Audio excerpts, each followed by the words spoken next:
I'm a professional photographer. This is the iPhone 13 Pro, and this is my thoughts on this phone.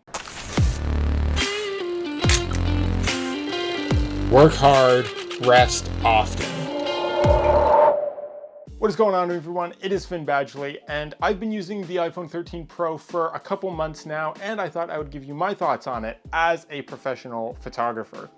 Now, when I got this phone, it was for a bunch of different reasons, linked to why I switched from Android to the iPhone up here, so you can check that out. All in all, this was something that was a long time coming, and I've been using this for a couple months now. I want to give you my thoughts. Now, something that I've been really impressed with so far is the battery life on this thing. Keeps going like it's nobody's business.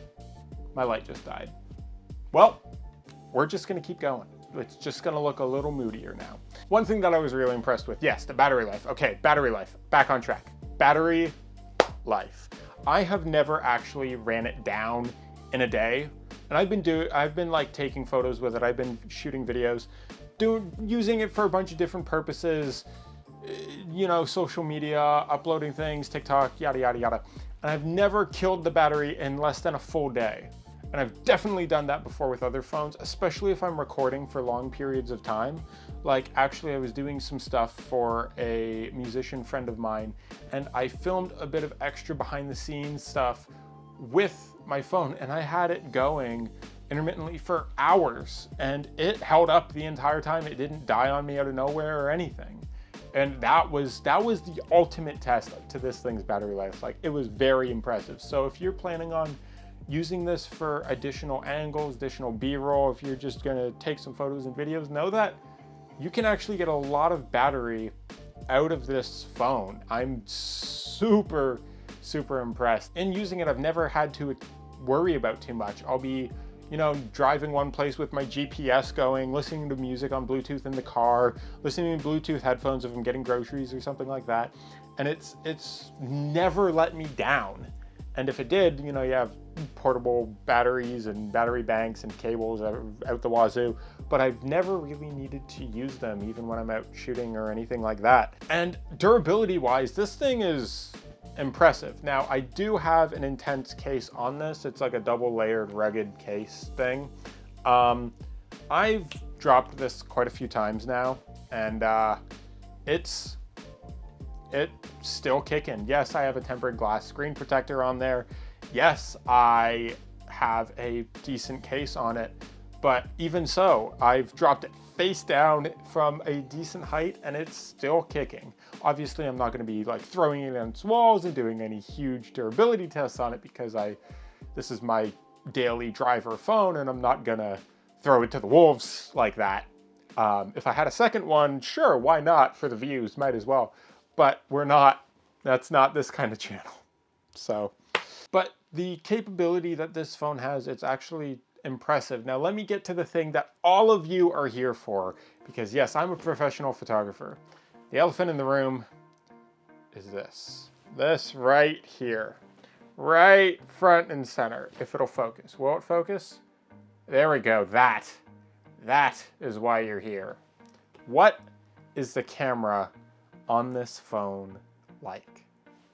Well, I made a full video comparing it to my Canon EOS R, which I'm actually filming with right now, and I am impressed. Impressed enough to, like I said, I used this as an additional angle for something. I had an A cam, a B cam, and then I just wanted some additional little bit of extra stuff.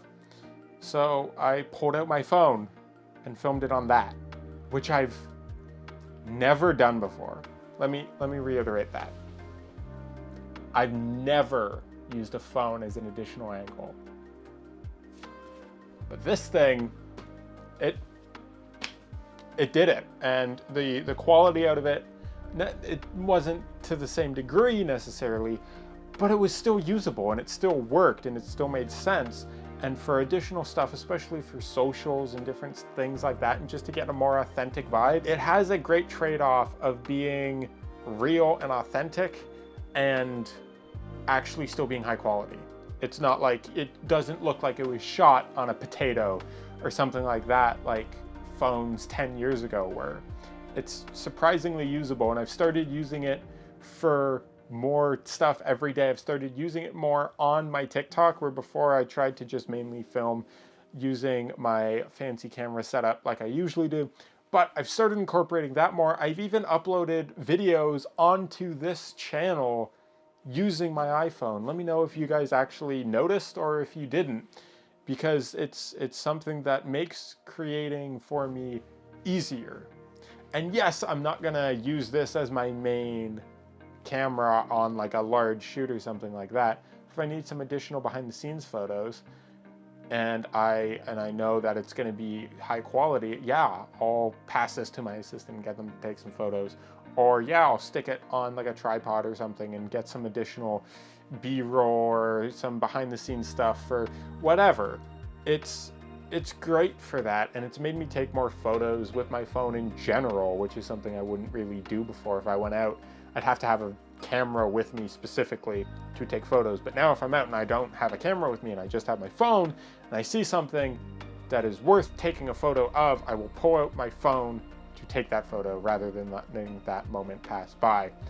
So it's something that makes that easier for me. And the video is to the quality now where something that I do in addition to a lot of this is, like a lot of creators, is I upload stock footage and I have passive income through that.